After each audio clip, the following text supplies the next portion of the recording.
What's going on, everybody? We're live. It's really afternoon. I can't even say good morning like I normally do. We're actually in the afternoon. We are. As you can see, we got a different setup this week. Hope y'all y'all in the video. You gotta have to turn that off. You can hear all the things you're doing. You're not behind the scenes. You're live. What are you talking about? All right. So this week we got a little different setup. We have I am Tam from Women in Limits. Next to me is the person that's supposed to be producing, but she's doing something else right now. We're gonna skip her. I was turning down the video on the monitor because I knew it was going to come on. That's what I said. Okay. And who are you? I'm D. All right. Women in Minutes. And the young fella sitting next to you is? Hey everyone, I'm Tim, also known as the Intentional Millionaire. How y'all doing today? I think everybody's doing okay. I hope they're doing okay. I hope so too. We got a different setup today. So awkward for me. Yeah, get on the screen. Stop sitting I behind the mean, screen. wait a minute. You act like I don't come on the screen ever. Look at all this. They're setting up all this background noise. It's awkward because we are all in the same setting. And Tim here, he has like this production going on in the background. So we got a lot of things hooked up. So, you know, how I feel about the struggle stream. So the points for the struggle stream is increased. You started too early. We weren't ready. We was gonna still check things, but you was like, "No, I'm ready. Let's go. Let's do it." And but you're the one that took the notes. I did this morning. I don't know why I was struggling this morning. I was struggling this morning, and then we have another camera, so I have to remember like to look at the camera and all that other stuff. So, yeah, this is a lot. Well, I mean, if the people are here, they're not here. They're there. So my camera is different. And then we have sounds, but we're in our office. We never are in our office, and I'm gonna need more energy from the two of y'all. I had so much energy. We're still trying to figure it out. Hey, I'm good to go. I'm just, being quiet, but how's everyone doing? We got some great stuff we're going to share today. Like they stated, we are doing a little bit of struggle streaming. We got so much stuff going on. It seems like every time each one of us do something on the computer, you're going to hear it in the audio. But it's okay. Just work with us because we got some great information we can share today. All right. So I actually kind of made a small agenda, but there's room for adjustments and improvements and so forth and so on. I'm gonna tell you now, D, don't put nothing in the private chat. I'm not reading. I'm telling you now. You don't listen to anything I say on the private chat anyway, so it really doesn't matter. You do better by. And my shirt, I got my shirt on today. One skill away from 200K. I just wanted to make sure people can see that because I had a smaller computer, but she wasn't kicking out enough juice. She was an OG. She was a laggard. She was hungry. So first one, we introduce who we are, and then the next one is we want to know how was your week. How was your week, Dee? How was your week? Intentional Millionaire. I'll start off with how my week was. My week was a blur. My week also made me mad this week was, you work with people, they make changes to your environment, they don't tell you, you don't know, so that made me mad, set me back. Some other stuff set me back this week. I didn't get a chance to attend 2 of the conferences that I wanted to attend last month. I bought another car. Nobody liked it. Don't say nobody. I think it's a darling car. And, It is a little trooper. and I got to make my way back to the mountains. My time is up. It's over. It's over. It's over. So that's been my week. But I mean, other than that, outside of all of that, it was a good week. I actually had some fun. I think Intentional Millionaire has had a blast. If he hasn't had a blast, we can go out with a bang tonight. We got you. We're gonna go out with a bang tonight. Yeah. So how was your week? It went by so fast. My week did. It was good. I got have a potential client. Well, I have a client. I've got to finish up on a proposal, but it went by pretty fast. I'm proud of myself because we had some issues with my team at work, and last week this particular person was out of the office, the virtual office, and the flow of information was great. I mean, even though we were busy, we just had a flow. And he came back and he threw off the vibe. And I couldn't hold it anymore. So we had a conversation in one of our stand-ups and he got a little defensive. And, you know, we let him know we're not trying to micromanage you in your time. We really don't care. But having a status update is important. So having that team communication, everybody being on the same page and holding people accountable in a what I guess a respectful, kind, and nurturing manner, and it was good. It was good. Tim is here. He came in to hang with us. I don't know. So for those that don't know, and you know, I'm always tight-lipped with a lot of stuff. We are all business partners. You guys know that me and Tam are business partners and friends, and we have other things outside of Women in Linux that we do. But Tim, we've been working with Tim, and we are launching a fund, and so we've been working together on that. So that's why Tim is in town to meet in person because I hadn't met Tim personally, and so this was the first time we got to meet and hang out, and that's what we're doing. So Tim, how was your week? So my week so far was fantastic. I started off the week just working. It was traditional stuff, but I took off the rest of the week because I knew I was coming here. Unfortunate, I got unfortunate. Sorry about that, y'all. I just screwed that all up, but work with me, okay?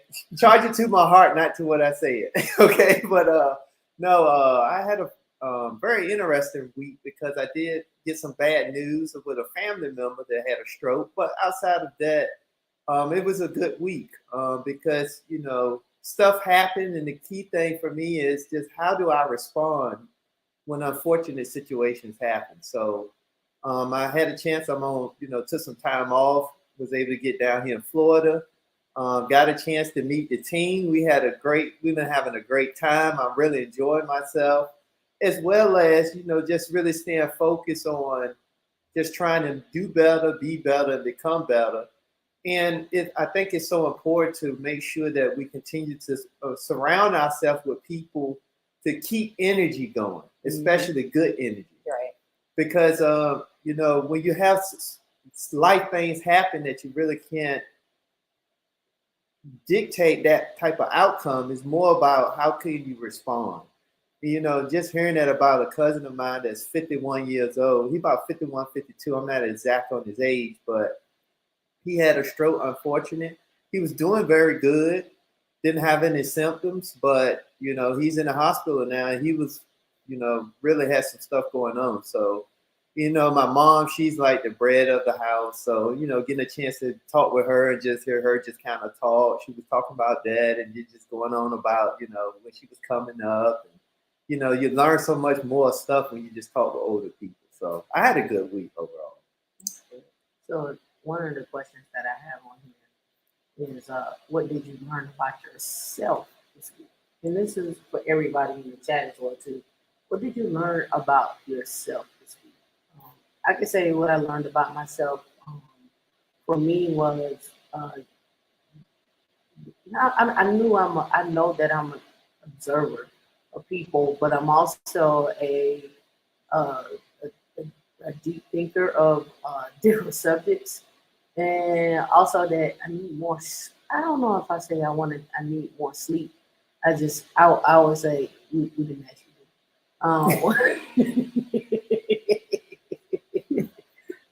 I would say that after the meeting that we had yesterday with my insurance guy, I would say that I need more time planning things, and this is kind of what we're gonna lead into today as well too, once we get through everything. So, what did you learn about yourself this week, or what did you learn about yourself this week? I don't know. I can hear you or me in here. Can everybody hear me? Yeah, well, I can hear you You can talking, hear me? but continue to talk. So what did I learn this week about myself? I've learned that I am growing, and I'm ever evolving, and that I am putting that growth and those lessons, those life lessons, into action. I was working on something this week, and I called two friends of mine to like run it by. Like I didn't try to do it by myself. Like I asked for help. And that was a really good feeling to say, you know what? I am struggling with this and I'm coming to you guys for my expert opinion and uh, be vulnerable in that ask and to see what I would get back. Um, Also, that I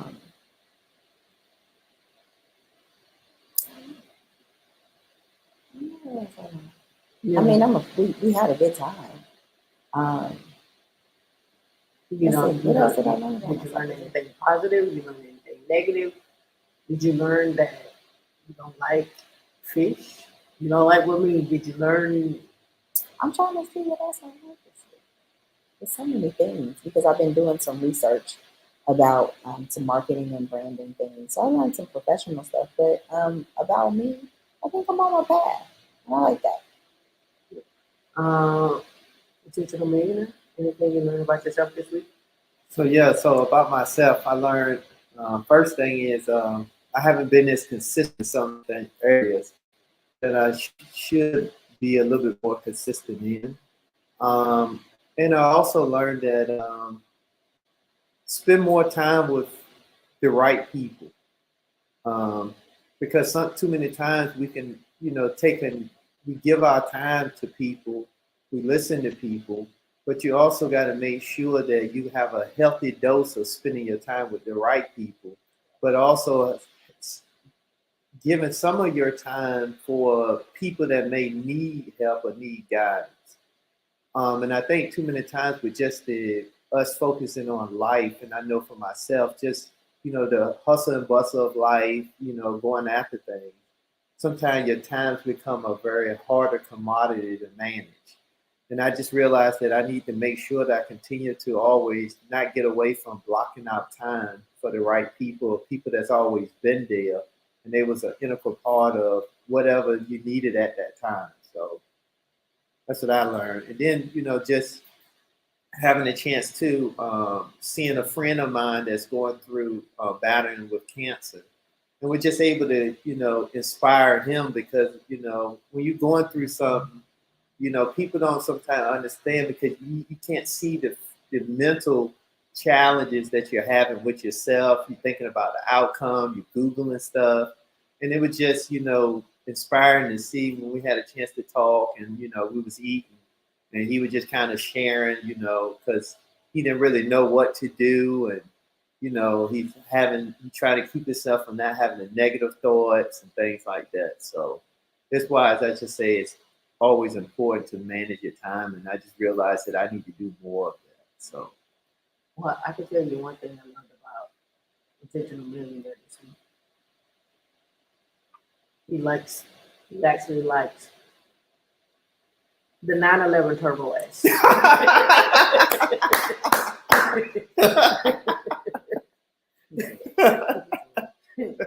He likes Oh yeah, she get up.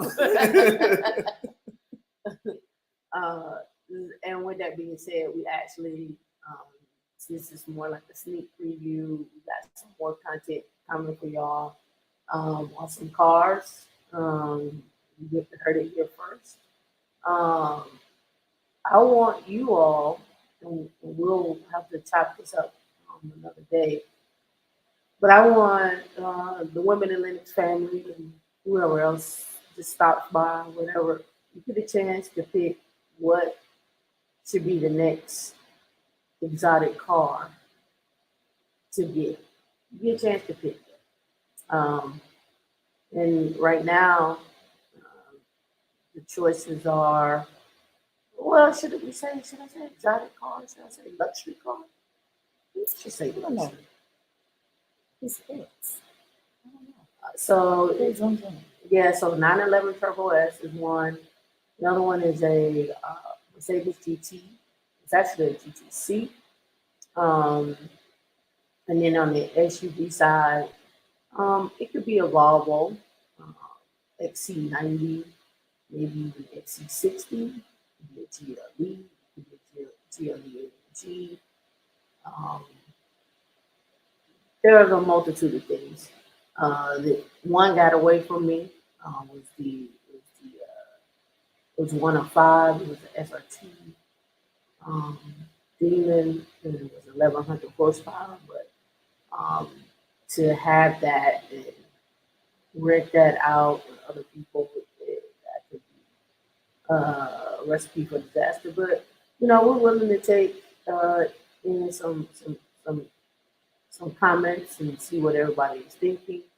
Um, we got some big things coming up. You never know what we have going on. You never know what you're going to get access to, and go from there. And you all want to add before we transition on?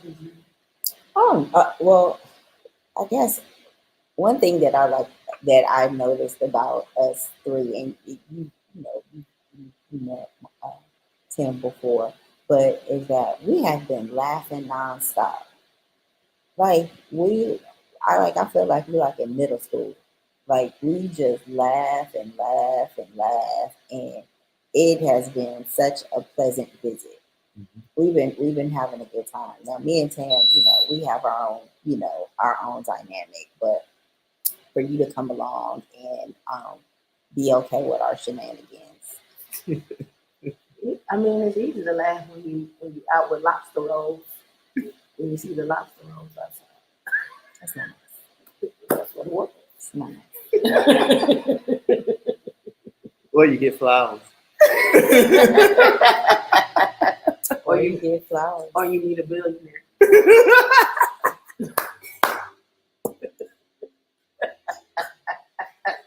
Or not. Or not. Or you not meet a billionaire. Okay. Or you meet a funeral home owner. That owns several funeral homes. Or you get you a new name. Dominique. You get your new name. It's okay. Wasn't my name, but Tam got a new name this week. It's all right. It's all right. We met some new people. It's all good. So we're gonna kick the show off. I'm gonna turn it over to Tim with this opening question, and then I gotta see if we can play this video. But the first question relates to a video we're gonna look at, and it says, "When should you hire a financial advisor?" But I want to back up before we ask that question. Is first off, do you know what a financial advisor is? What is an enrolled agent? And what is a CPA? And when should you start looking at getting one? I'm gonna give you my own personal experience while Tim gets his thoughts together, and D, feel free to chime in. Like I've stated before, they want to tell you, like, don't buy a house, don't do this, don't do that. But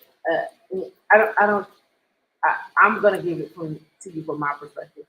Most of the time, you're gonna need some type of dependent on income producing asset, or buy an asset, something where you can I don't want to say necessarily hide money, something where they're not taking money from your pocket to give back to the IRS or office, however you slice that up, where you're not sitting there losing 20,000, 30,000, 40,000 and paying that in taxes, where you could have taken that and did something else with that, right? So, from again, like from my perspective, you at some point, and I generally really want to say you should start early with a financial planner or I don't know. I don't even want to say a CPA because I think at some point, and this really depends on the CPA. There are some limitations on that. Like, and I can tell you from my own experience, right? I went to H&R Block, do my taxes. The guy was like, "Oh," he said he's like, "I usually handle people around about 30,000 or 50,000, something like that." He was like, I don't." He's like, "I don't know what to do with your income." And he's like, "So I'm going to turn you over to people who are level 4, level 5, right?"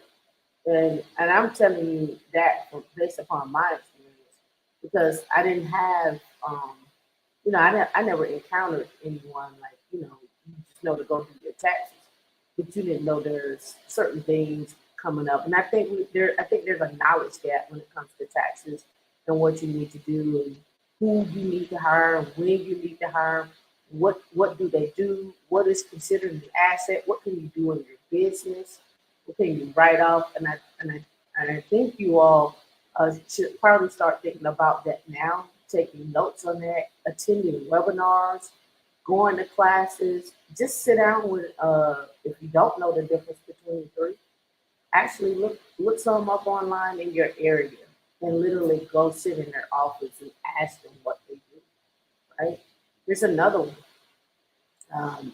Well, we met with our insurance guy, my insurance guy yesterday, and we were talking about Eagle Strategies, which is one of New York Life's, um, I guess you could say they help for financial planning for high net worth individuals, right? And we were talking about, some of those guys that I had met in Colorado. Like, and I told the story before, but you had to have a minimum of 25,000 to sit down with them, just to talk. And so one of the questions that I had asked was, have you ever, as I'm giving you $25,000, but have you ever grown somebody's net worth to 15, 20 million?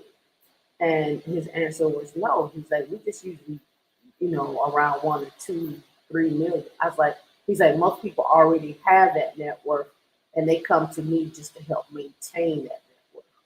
And I'm like, okay, well, what's if I've already worked that hard to get there, Why do I need to I get don't need commission off of my money? I don't need for you to maintain it. I need for you to continue to grow it. So then the question becomes is, well, are you not the right person to talk to? Are there different layers and levels to Eagle strategies? So I'm only telling you this from the perspective of, you may have to start asking questions now, especially if you all are, looking at jobs at 100. Again, so it's a long range, from 100,000 to 2 million, and I've bought those jobs here. And even if they're not a job, even if your income or your I want to say income, but even if your company is producing that kind of money, where you're pulling in $2 and $3 million a year, what are your options? How do you combat that tax stuff? So I'm gonna turn it over to D and Tim on that. So you all can weigh in and also define what's the difference between a financial planner, a CPA, and an enrolled agent. I don't know who wants to go off. Who wants to start first? Well, no, last night we were having a conversation about prenups, but that conversation was basically the power words. And so, you mentioned hiding money. It's not hiding money. It's shielding your finances from and it goes into the power words. Shielding your finances from double taxation.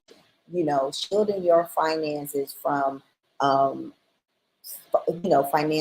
financial advisors that are coming in, and like you said, you hadn't asked enough questions. If you hadn't asked enough questions, you know that he really wasn't going to help you reach your goal. And shielding your finances from people like that, because he would have done that and managed it, and because he doesn't have the financial prowess to grow that. And you've done your research on that end to know that, okay, this is nice, but now I'm ready to go to the next level, and to the next level, and the next level. For me, I want to hear more from Tim in regards to the difference between the financial not planner. You said a financial advisor, A financial planner, a CPA, and right? And so I know a CPA is, they hold a different type of licensure just than the tax man, the tax man. In that regards, but yeah, I want to listen to. So first thing is, I would say, when you think about finances, and I'm gonna come back to the definitions of each. But when you think about finances, Tam initially asked, when should you think about having one? And I just wanted to believe, at least for me in my experience, that one should get one definitely after they have some level of understanding from an individual level of at least where their money is going, what type of debt they have, and then what type of retirement vehicles or investment vehicles they already have. Why is that critical? Because I think one of the fundamental things, at least from I see, is that a lot of times people won't do the basic understanding, but they'll go pay someone else. But then they'll get upset if they don't do a good job, or they don't know enough to at least talk to the fundamentals so they can even gauge if they get a quality product or quality service. So I think that's the first thing. I think we have to first identify individually. We have to have some level of understanding, because when we was there talking with Tam's insurance agent, one of the key things that I hear her always mention when they was conversing was the fact that she did some level of research and understanding prior to them sitting down talking with each other. And I think that's so critical, because it does two things. One, it forces you to build a great relationship with the individual that's going to be servicing you, but also it allows you to help them to understand that now they got to bring their best. Because if not, you're fundamentally sound that you're going to find it you'll take your services somewhere else because you're at least willing to do the research for yourself. So I think that's just a key point that I really want to address. But now, when you talk about a financial planner, a certified CPA, a financial planner, and a enrolled agent, from my understanding, I'm just really hearing about the term enrolled agent. From my understanding, they are someone that was working for the IRS, and in some capacity, they are very specialized in the tax arena. So on the enrolled agent side, from what I've been seeing, and I've set up some appointments with some enrolled agents, and I know a few of them. On the enrolled agent side, I have 3 friends that are enrolled agents from 3 different capacities. One is, hey, I filed my taxes, but I know I'm probably going to owe for next year. Can you help me and walk me through what and if I get audited, or a potential audit, and where I should be saving, or haven't filed my taxes in 3 years, and I know that I'm about to get hit. Can you help me, right? And then another one is some work on help you with tax strategies. I'll give you a prime example. I was at the dealer yesterday, and we were talking about, should I sell my Range Rover back to them and just walk away, or should I put it on the market and walk away, right? And just more money, right? It's a difference between 28,000 and 40, probably like 35, 40,000, depending on how that shakes out. So now it becomes, capital gains, and you get taxed on those capital gains, versus you could take that same amount of money and roll that into something else, right? Another purchase of a car, but put it in your business name. And then, so what's so funny is that it was actually an accountant, a financial advisor that was in there, and also a tax strategist that was in there. And they were like, yeah, just use the Section 178, which I already knew about. Any car over 6,000 pounds or whatnot, you can, roll that in.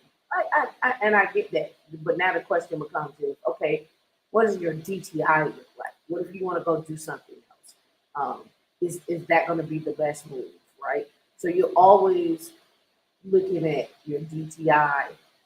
What type of business credit do you have established, right, for you to even be able to purchase that type of car, right? So those are things that that you start to think about, like what's going to be the best play for you.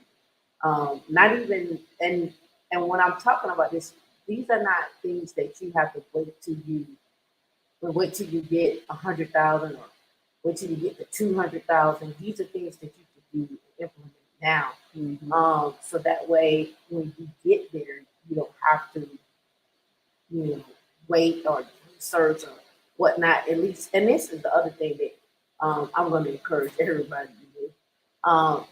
And I don't think a lot of people do this. I don't want to say I'm brand loyal, but I am people customer service loyal who happens to work at a brand that I like. And what I want you to encourage you to do is find a dealership. If you're going to a dealership, find someone that is customer service oriented, that has your well-being in place, and actually set up a rapport with them. If you're a Kia person and you like all Kias or whatnot, find somebody there that's gonna be that's gonna walk you through the steps, talk to you. And when they tell you something, don't take it for what they say. Go look it up. Go look it up. Go do your own research. I do that often. And the only reason why I'm telling you that is because you'll start getting people coming to you like, hey, we got this new Lamborghini coming in. We're gonna sell it $50,000 over. But because you come here, you do business, this, that, and another, we can knock off that 50,000, maybe sell it 10,000 over, get you a good deal. Here's who's the bank. Here's who's giving the best finances. Here's what they're looking like. I've been sitting in rooms and people are like, and interest rates are high. And I was shocked. I was listening to some folks talk yesterday, and they were like, "Yeah, we can get you in that car, but it's going to be 12% on the APR, and it's going to be we're going to need $75,000 down for you in order to get you in the car." I'm like, 12% is $75,000. What is that? Fine. What is that? What is that on the lot that you buy? So and what I'm saying is having the ability to have a rapport, a friendship, and not everybody is going to do that. Be that person. But to me, I think establishing a rapport with your financial advisors or someone who's a general manager or someone who's in a capacity that's been there, I think it will help you out. So I'm gonna turn that back over to Tim. Yeah. So that's our enrolled agent, and then when you talk about a certified public accountant, a CPA, I like to say they are the multiple head specialists of all your money, because they look at just your retirement. They look at your debt strategies, your tax strategies. They look at if you look at you have a business. They also do business strategies.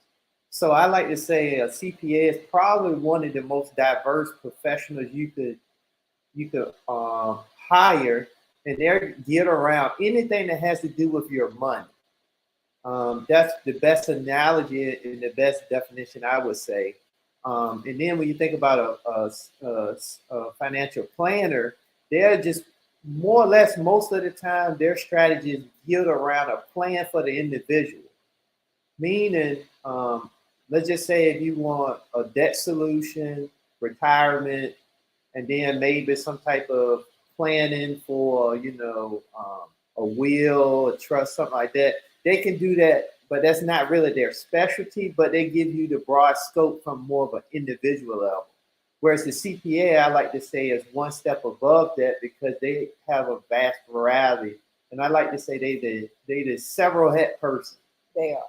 I have a Mhm. CPA. I've had a CPA for over 10 years. And when I first went to him, it was through a client of mine that I was working with. And he was working with small businesses, growing businesses.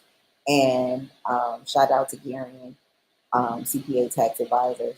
But You from um, Georgia?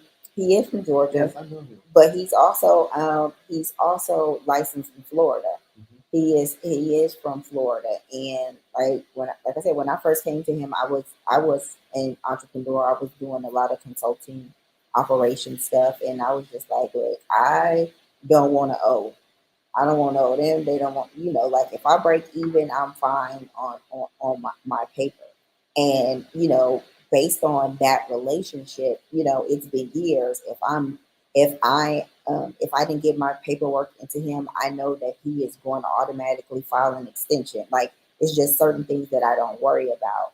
Now, getting, and as businesses we grow, and what you do and how you do it changes over time, and you can see that, and systems change. But I know I'm at fault for not just digging in and having a conversation with him about what what his company provides now and how that looks and how can that help me, and so, but I'm also moving in different directions and trying to figure out what that is. He the best person for that as well? Is that where I need to be, or based on the rooms I'm in and the money that it is coming in, it just might be for my personal consulting stuff. It might not have to do with other things that I have going on, because when you are signing powers of attorney and all that other type of stuff, that takes an amount of trust,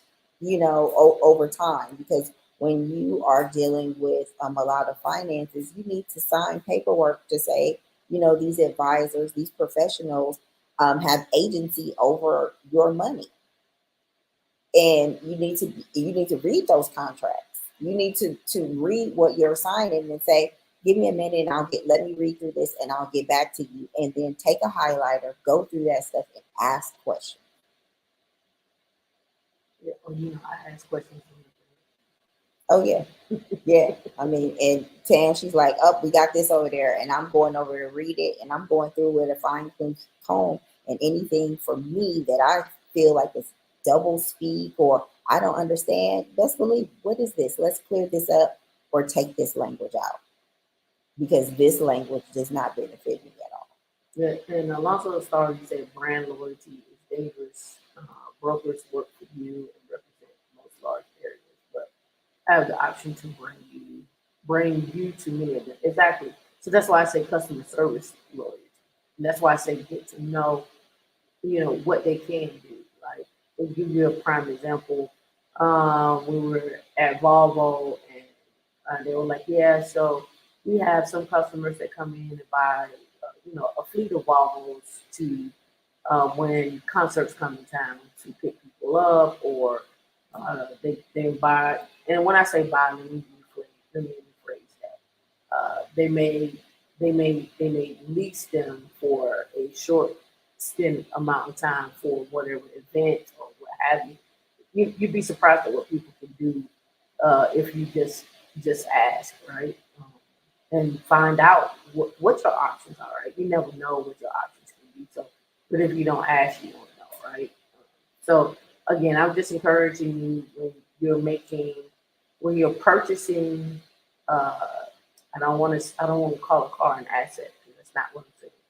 What I'm saying is when you're making purchases on items, or when you're making purchases on, uh, when you're attempting to put things in your business and you know what you're allowed to do, you know what parameters you can play in.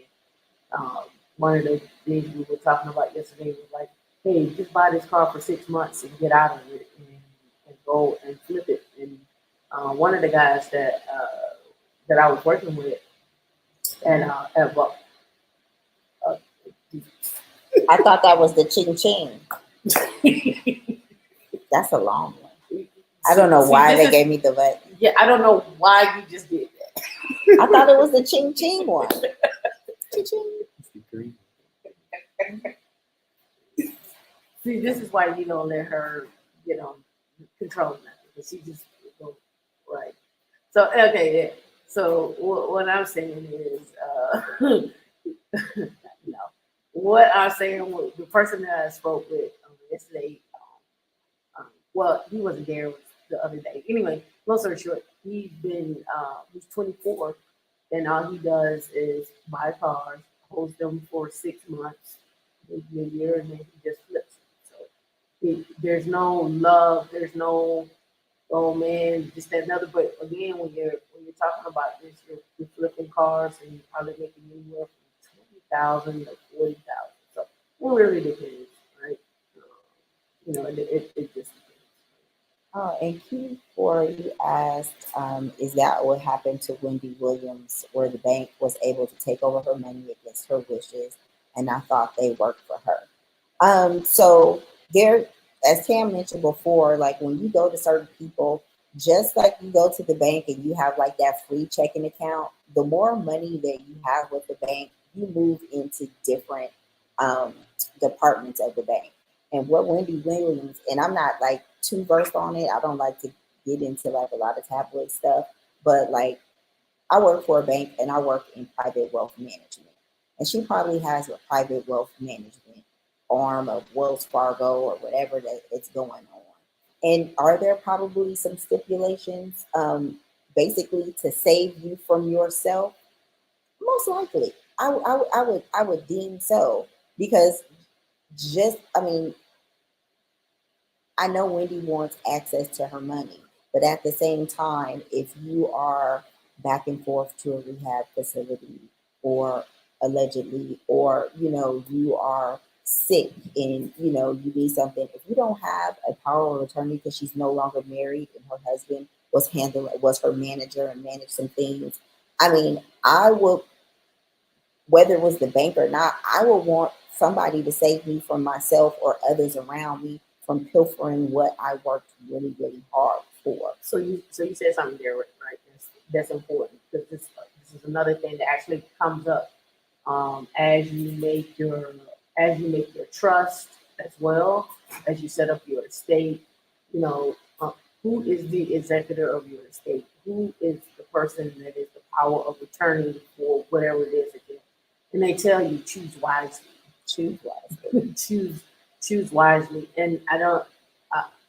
And it's so funny because um, I can remember when I was married and my ex-husband was going in and out to sea for being on the submarine, and the power of attorney had to come to the actual wife, but he didn't have to choose me to be the power of attorney. There he could have put someone in place for that and then do that up. But again, there's a level of trust, a level that is a great level of vulnerability as well. That you put into the hands of someone who you think will have your best interest at heart, and as well as protection. So when you're looking at someone who is being a financial planner, guider, enrolled agent, CPA, again, you're giving up your social security number and everything to that person to hold on to and protect with the best interest in heart of who you are and what your goal is. So again, I just want to put that out there. And then you want somebody to check the checker. There's also something out there that I read about. Tyler Perry had an audit, a 3-year audit, and the IRS ended up on him like $9 million, and he fired the whole staff that was handling the finances. Like, what I have you for? What do I have you for? Why are we doing that? It was a lot of people. It was 9 million, right? Yeah. It was a lot of money, and so who checks the checker? You always have systems in place, and I know it's a fact that Wendy Williams has suffered from drug abuse in the past, and that might be a system in place that's by her attorney, or that maybe her ex-husband manager put in there, where if something happened to us, let me put something, a safeguard. We don't know. Bumper guards, like bowling. Yeah, like we don't know. However, it hasn't been, whatever she needs has been getting paid from the money she has. You don't see her going without anything. Yes, she wants access to it, but you haven't also heard about her getting put out on the street, or her being behind in something. She's getting the best levels of care, and she's been in and out. So those are things you have to. That's something I definitely want to read more about. What what is the advisor? No, Alonzo. Alonzo said, like, if they deem you unfit, what is unfit? Like, and what do I have to go through to prove that I am fit to manage my own money? And then what other safeguards do I need to have if I'm suffering from mental illness, or anything can happen to you? Right. Another thing I wanted to also discuss, and I don't want to deem us from looking at this video, but I wanted to also discuss is when you all sign up for your jobs, right? And they say, hey, you have you get a 401k, and you get a match and this, that, and other.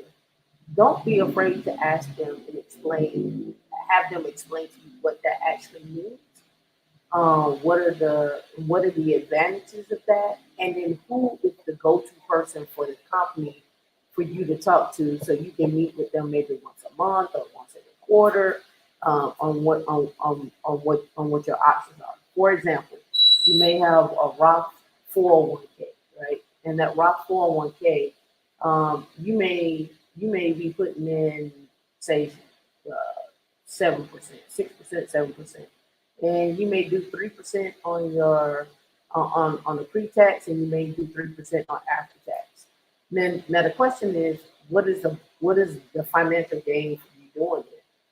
Right? Should you be putting more in your tax? Should you be putting more in your pre-tax? What does that look like? When do you have access to that money?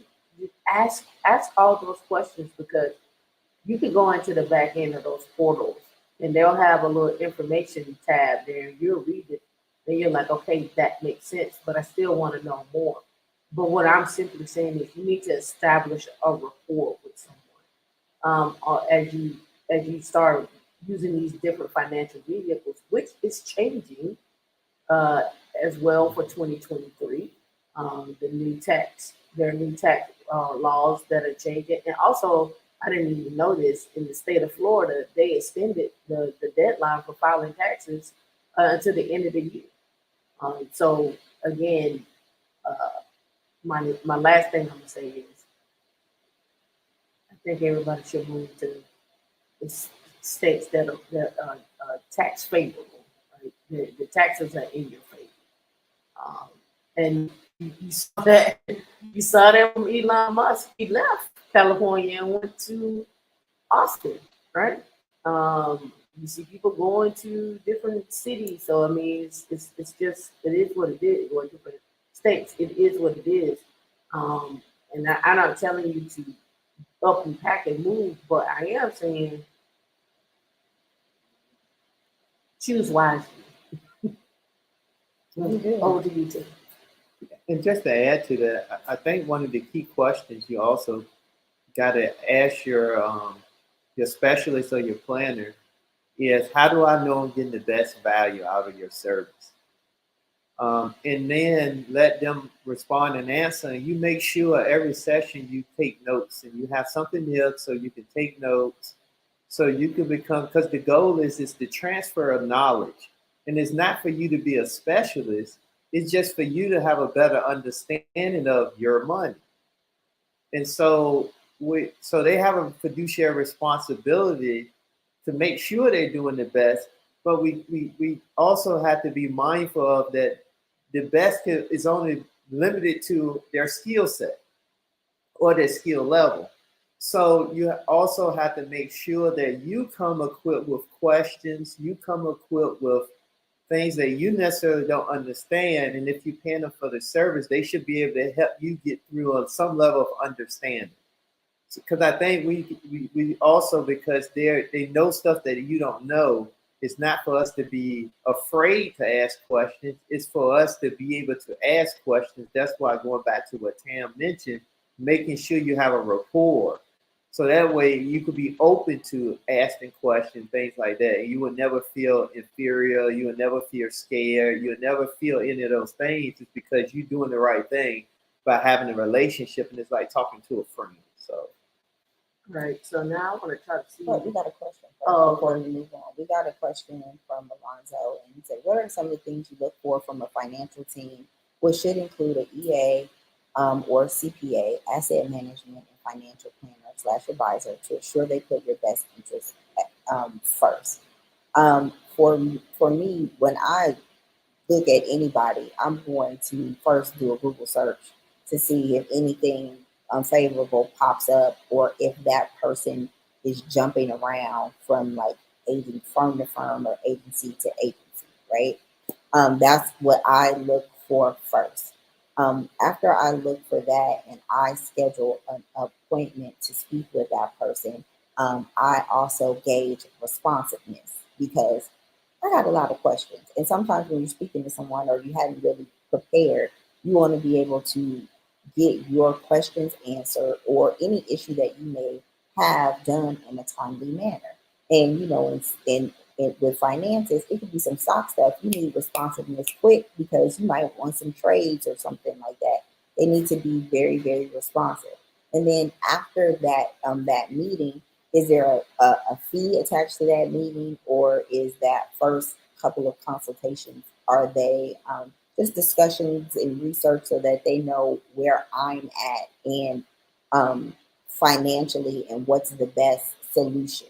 And also, what's important to me, if I talk to someone and they say that they are not the right fit and can refer me to someone, or they step down from that, because that to me also is tells me about the level of integrity that person has, that they are not the best person for the job. And I'm not going to sit here and play with you, but we might have somebody, or you should look at that person. That's for me. And then also, what type of portfolio does that financial person have?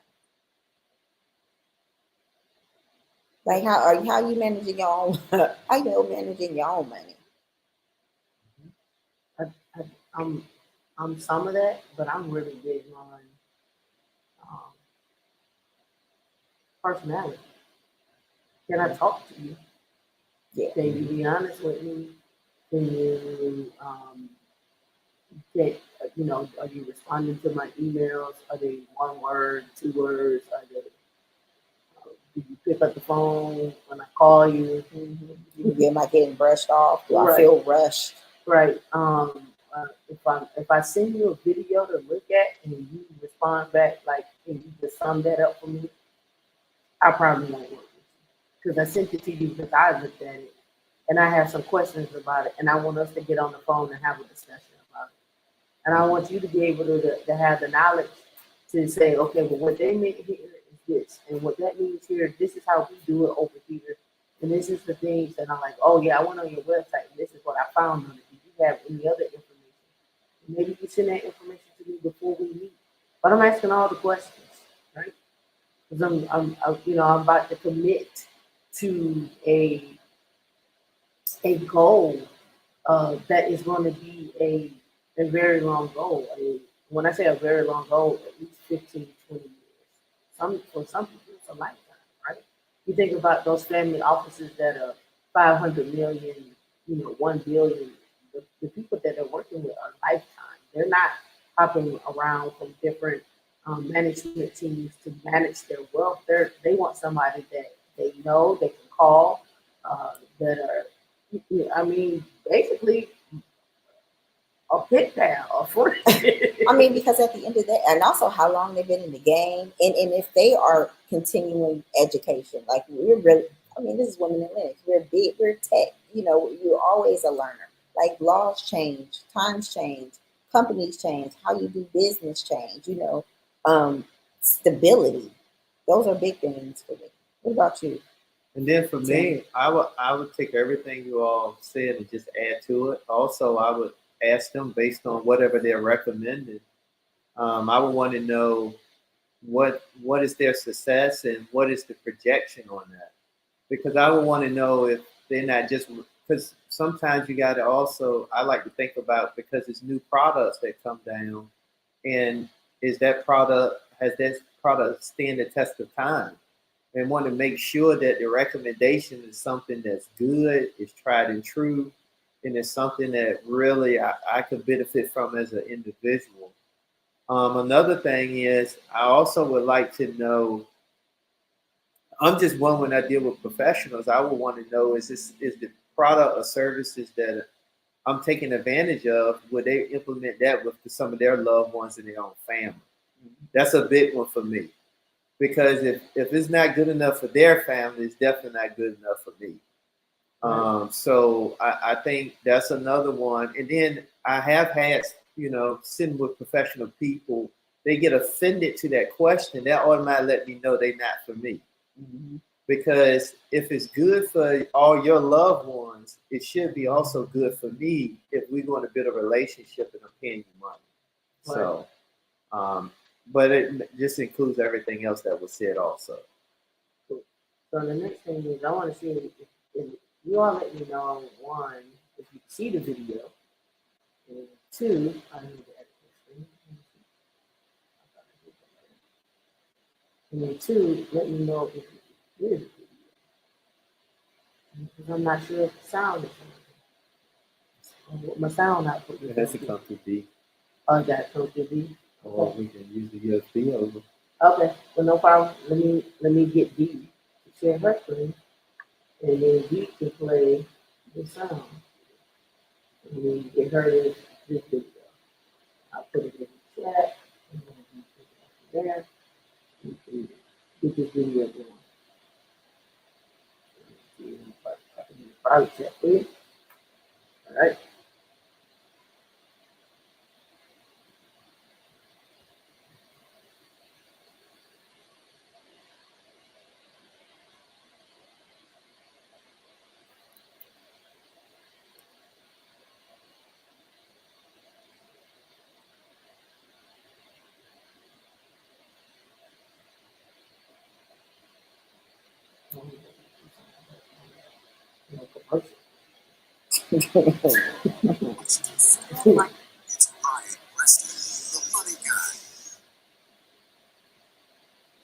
All right, I think he's ready.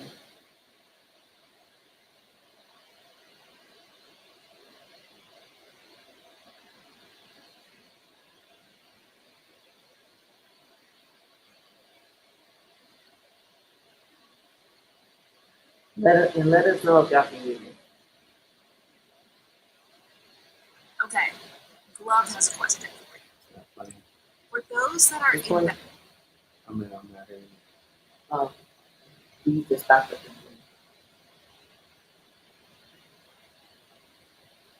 Investing on their own without a financial advisor, what do you suggest to help those of us who are hesitant to seek out guidance from a financial advisor?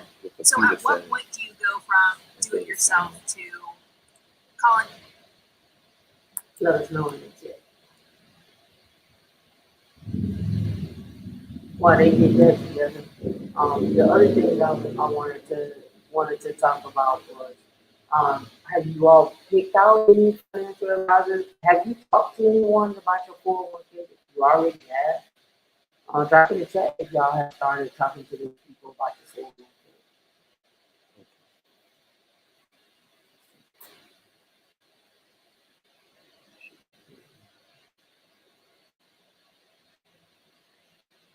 All right, let's try this again. Yes, I have. Go ahead. Question. Okay, Glove has a question for you. For those that are investing on their own without a financial advisor, Still sounds horrible. Not good. So this video is when should you hire a financial advisor? So let's Tim won't take his invite. advisor, what do you suggest to help those of us who are hesitant to seek out guidance? technical difficulties. Hey, I just told y'all, you just went ahead and started. Anyway, so this is the going back to what I said. If you're not talking to your people about your 401k, you know, and what your options are and so forth, or if you don't have a financial advisor or something, you need to really do that. Okay. It should work now.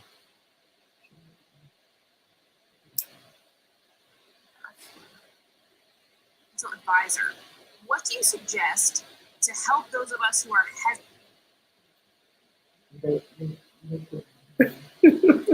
Hold on, let's see something. Along you said, if you have a 401k for your job, you should be able to talk to the plan advisor for free. Exactly. And it's in the online portal. But here's the other thing that you should also be looking at. It's what, because a lot of times, and this is what's coming different in the new, in the upcoming years, is they're able to, well, next year, you're able to get more aggressive with your investing because they're changing what you can invest in. And here's the other thing too is at least have a conversation with them and ask them what they know. And if it's something that you don't understand, like because most of the time the company has a particular set of stocks that they're already going to be invested in. And you just pretty much roll into that, right? You roll into this Vanguard fund that they have set up, and it has a multitude of uh, different stocks or ticker symbols and so forth. And you're just in there, right? And so you gotta go look and see what's the performance for the last 5 years, the last 10 years, the last 13 years, right? Of that. And then some of you have fun, not fun, but some of you have your stuff over at Charles Schwab, or you have your stuff over there at well, Fidelity is one, but enough. Some of you still are using Robinhood, right? So you got the sound working on this background. I am not the sound man. Yeah, we good to go. All right, let's do this.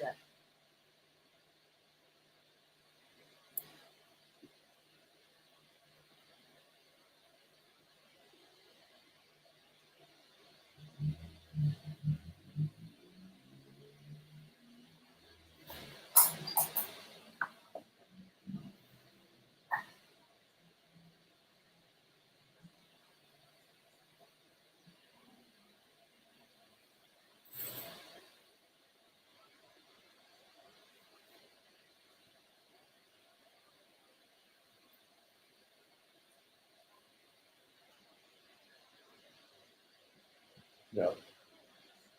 No.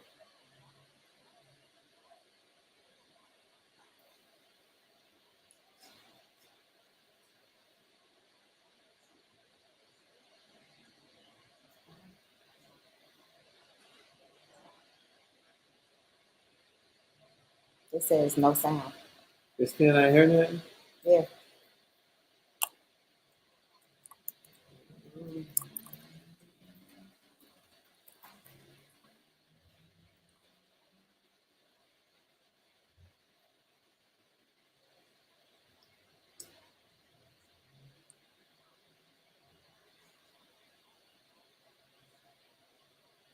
Said no. We got sound of they don't.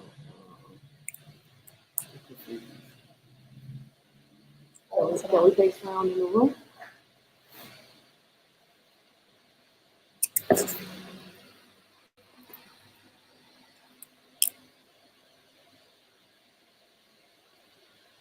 All right, so let me try this one. Can we just play sound in the room? Yeah, we can do that. All right. Now let me know if y'all can hear this too.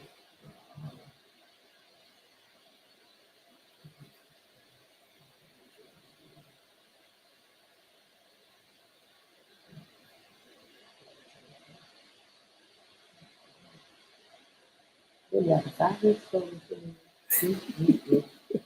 Don't say that. I did not hook up all of this stuff. It's me.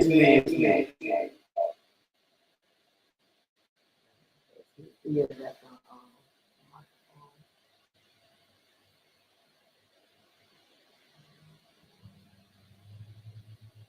All right, let's play it.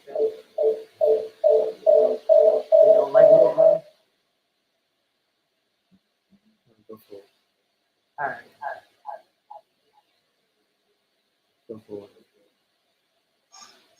Okay. Uncle Will has a question. Let me just try to. Microphone check 1 2. What is this? I ain't no joke. I used to let the mic smoke. No, don't do it. Don't do it. Let it go. Welcome. 1 2 1 2. Don't do it. Let it go. Welcome to the Will Lounge. Last Live and direct. night when we were testing all this stuff out, Tameika has a love relationship with this microphone here and this setup. She is so infatuated with it. No, I'm not. I just, What? Why are you leaning into it? because I feel like I need to be close. I don't like being I mean, I'm not saying You like but to be in you're just Ari- like you like every to be time in you talk to Arizona. her. No. You like to be in Arizona. I like to just be know right that on. your voice carries, and you don't need to be up on it like like here. You don't Yeah, need that. you do what you do. I am doing. Okay. I am producing here. Don't produce me. I am about to like slide near the table to go to the bathroom. This is a lot for me. I like being in different rooms. Dude. I You're in the do. same room. You deal with it. Deal with it. You're getting aggressive. It's aggressive. It's aggression. That's what happens. It's Friends aggression. don't let Y'all friends. see this aggression? I'm being beat on camera. Oh, you lied. Oh, you lied. Anyway, back to what I was saying.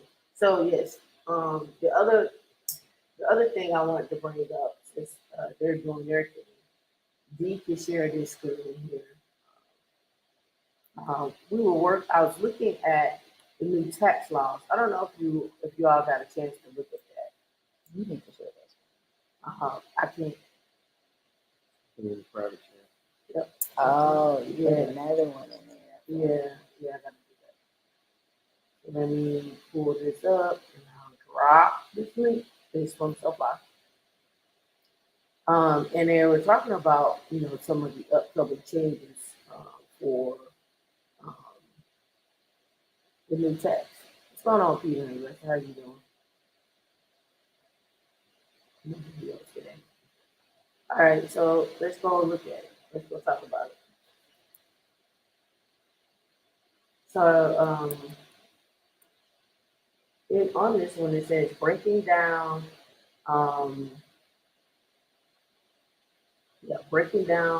how tax brackets were changed in 2023. Right, this came out October the 20th. All right, the Social Security Administration released its cost of living adjustment, or COLA. You know, there's going to be a bump in Social Security. Shout out to those that are retired and collect Social Security. Yay, getting a bump. It says across the board, the government is taking steps to address inflation. The IRS announced rule adjustments earlier this week concerning the rate at tax the rate at which income is taxed. This includes a shift in the tax brackets and change to the standard education. And we saw this too, right? We saw that Florida has passed like general basic finance courses. I think was it high school or elementary school? Let me double check that. I'll tell you in a minute. Florida, and a couple other states are doing it as well. Florida basic financing in school. I can't remember if that was high school or not. Can't remember. I'm not seeing. Okay, yeah. Florida law requires high school students, and so it's high school. Florida law requires high school students to take financial literacy. So that was high school. And then I know there's some other states that are actually coming on board to do that as well too, right? All right, so let's go back to the article. Let's just scroll down. So diving into the details. The changes will apply to the 2023 tax year, and the returns that will be largely filed in 2024. For married couples filing jointly, the standard deduction will increase to $1,800. And as a household, it will increase to $1,400.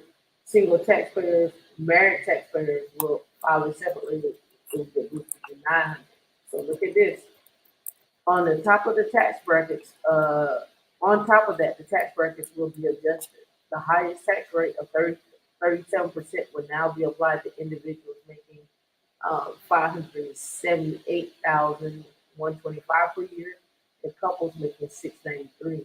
The lowest rate is 10%, applies to individuals earning $10,000, $11,000 or less, which is up from $10,275 threshold. For further context, a single taxpayer who's making $90,000 this tax year faces a top tax rate of 24%. In 2023, the same income will face a top tax rate of 22%. Right? So you see there's a decrease, but they're trying to help, but their food's still high. Them chicken wings are still high. I don't know if Rick Ross is still selling thighs at their Wingstop. I don't know. Right? All right, so what else changed? It says in response to inflation, it says the IRS will raise the alternative minimum tax or the minimum amount higher earners must pay. So this is where I talk about you're gonna have to find some shelters, right? It says that regardless of the tax deductions and other benefits, as well as the estate tax exemption for families,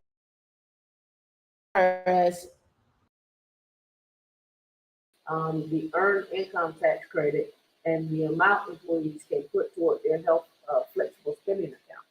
And one of the conversation that we had yesterday was there is now a maximum that you can put into your 401k, right?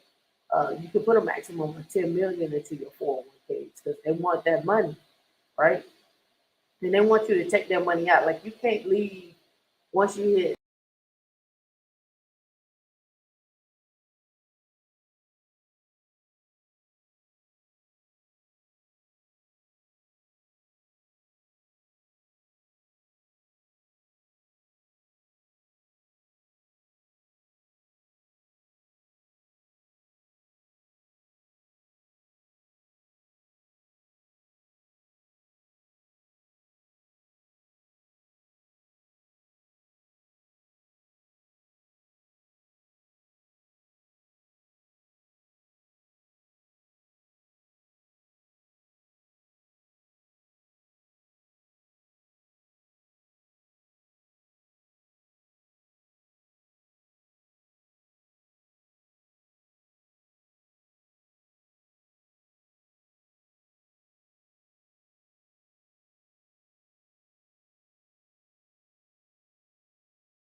Can you hear me? Can you hear me? Type a 1 in the chat if you can hear Tim. They can't hear anything. Tim can't hear anything? You didn't know. Okay, they said they hear us. Okay. Appreciate it. All right, so let me give you this one. Okay. Can y'all hear me as well?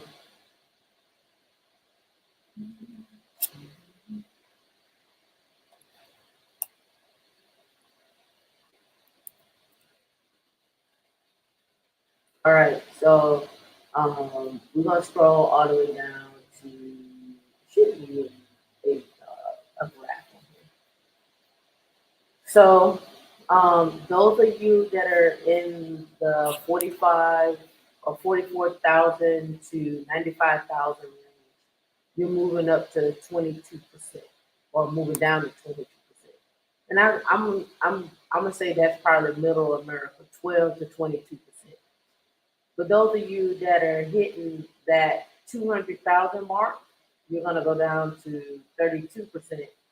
And then those between 231 to 578, you're gonna go down to 35%. So you should at least be seeing or being able to take advantage of this as well. So that way that, you know, when they decide to change this come probably the middle of the, probably next year. When I say next year, I mean 2024. When they decide to change that, at least you had some money stocked up or whatnot, right? So hopefully, and that's a good thing too.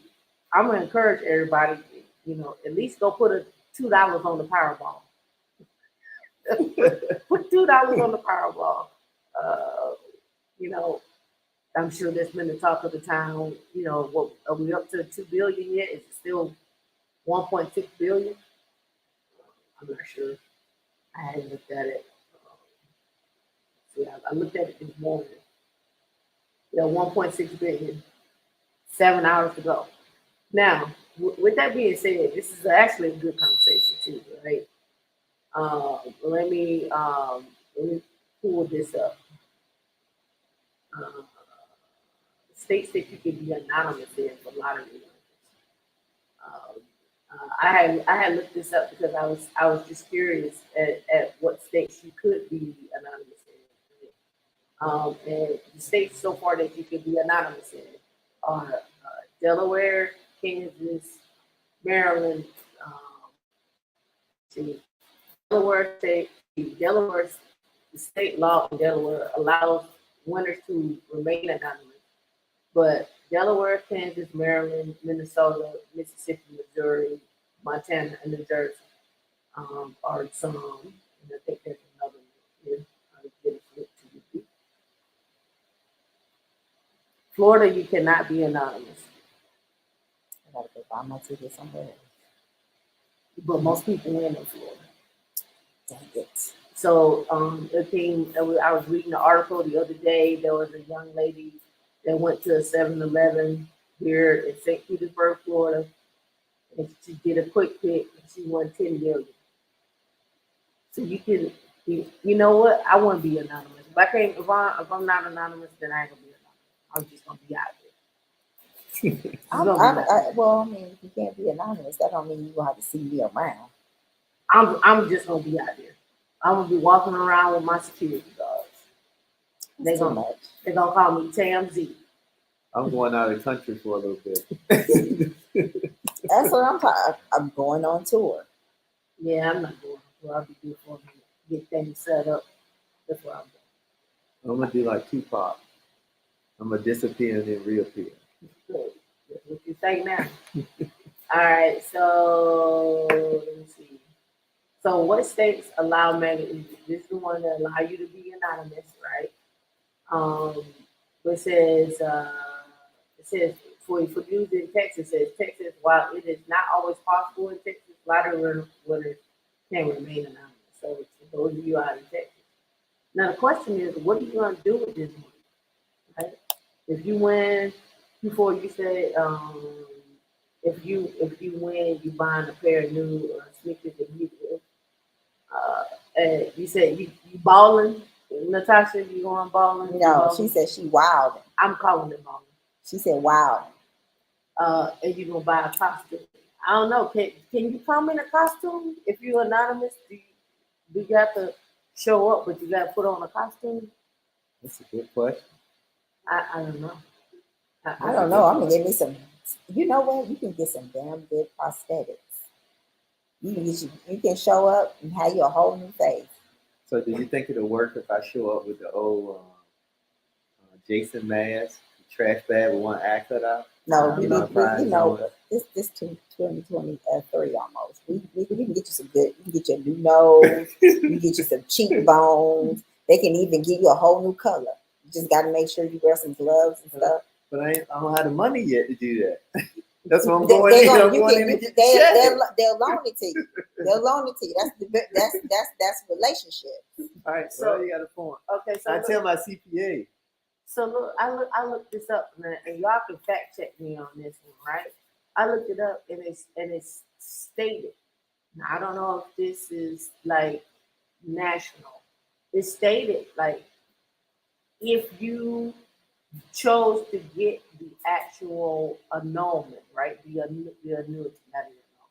If you chose the annuity option, they say they still would pass it on to your heirs. Explain to them what the annuity option is.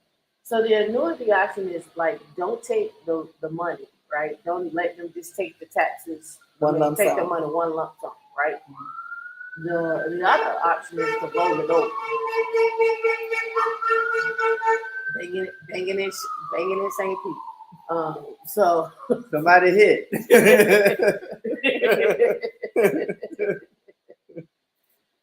So what I looked this up. So this is actually still along the same lines of the conversation.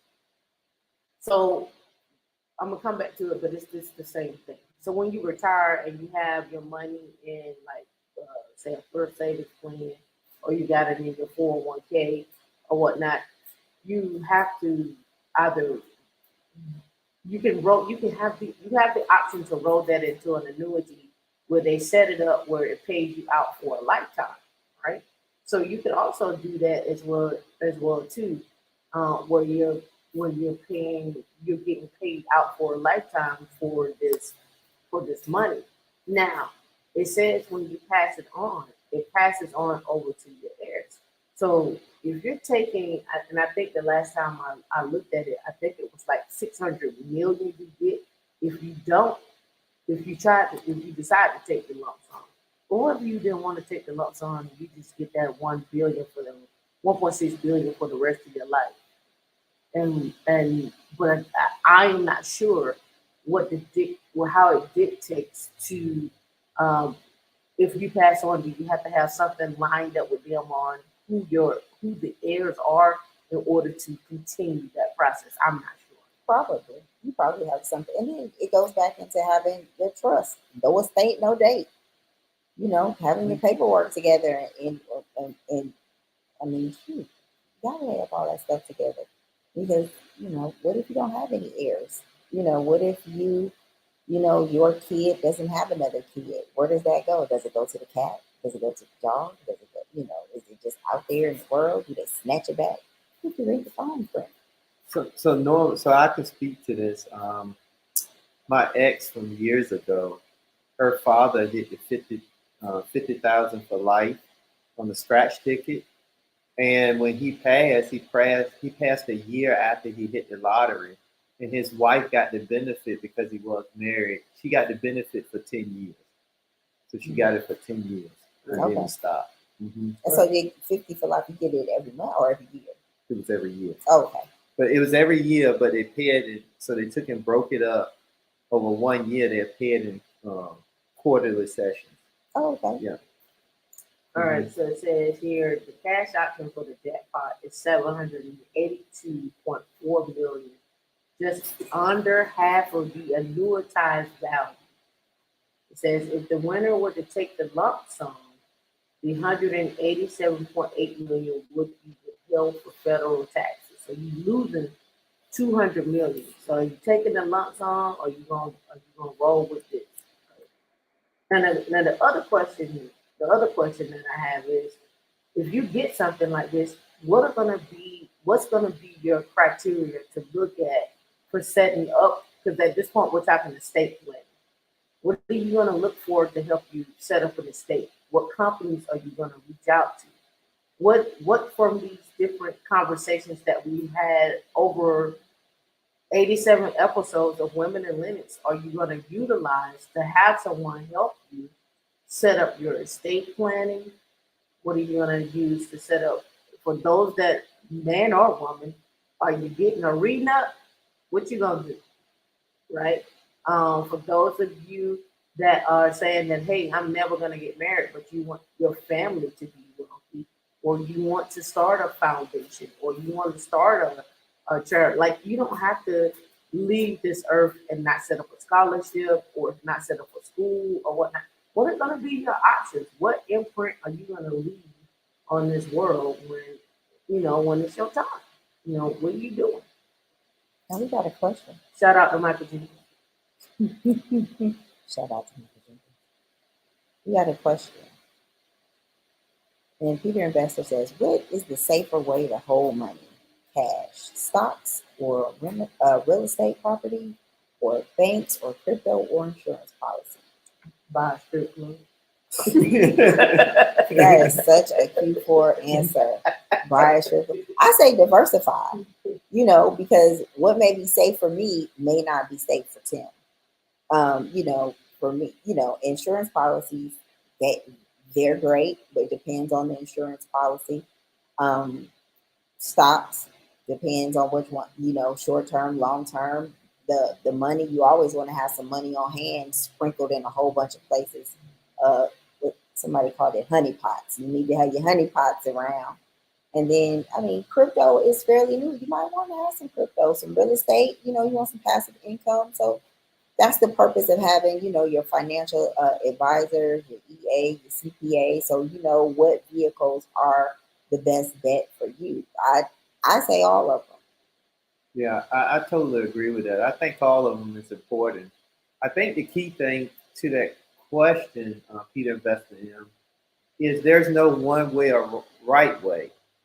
It depends on the individual and what they're trying to do based on their financial journey and their financial situation. Because that's the beautiful thing about finance is there's no one way to do it. It's multiple ways to do it. That's why you want to hire a professional so that way they can tailor something to you. Because I think they all could be safe depending on what I'm trying to do or what is that type of outcome I'm looking for me individually, and then that would dictate which one of those vehicles would be safe for that individual. All right. So, what about you, Tim? What do you think about the question? I'm everywhere. I'm buying real estate. I'm buying cars that I know that will hold their value.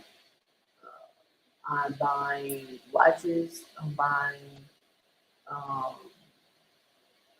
I'm starting I'm buying laundromats.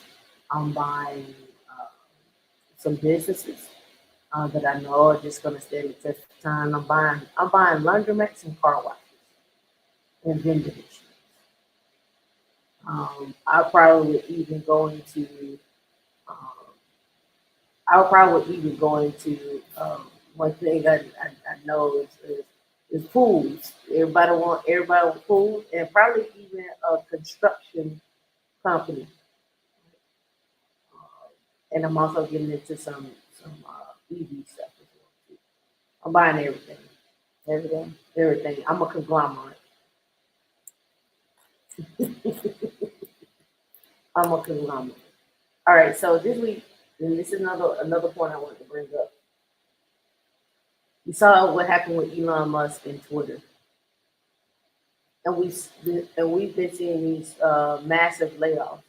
I'm telling you, the federal government hasn't laid off nobody yet, but it's neither here nor there. So, in this article, Musk axes around half of Twitter's workforce. And so now there are employees are filing class action lawsuits against Twitter. The staff lost access to systems. Major advertisers are pulling out. A big shakeup, and I keep telling you all, you're gonna see more and more people buy companies. Acquisitions is huge, and you're gonna see more and more companies. We just saw companies coming together like the Kroger and the Albertsons.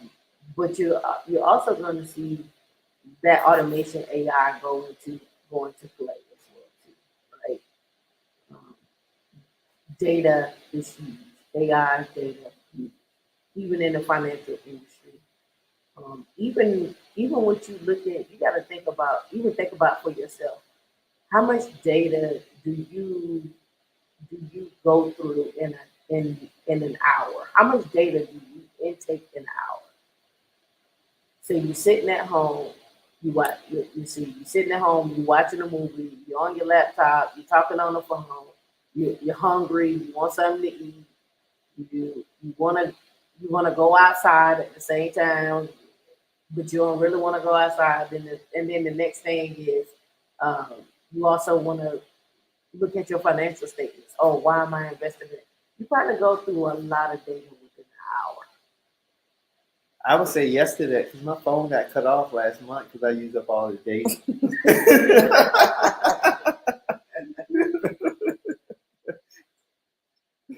But no, that is so true because especially as we get into more high definition, especially as more information is pushed on, social media, is pushed on the internet, data is critical. And I think that's the reason why when you think about Elon Musk at that level, that's what they're all fighting for. Data. Which is the data. Right. Whoever controls the data has the influence on the population. Correct. Yeah. Right. And so, like I said, the move to buy Twitter, the move to go through these lines of code. How can we automate this? What do we, what's the strive like? What are we looking for? Because he's already building an airport in Austin so that the folks there can fly in and out as they please, not just for him, just for them as well. And then the other piece to all of this that is I guess is the elephant in the room. The elephant in the room is what skill sets do you have when you're leaving Twitter and they do this massive layoff? How many people are able to get new jobs?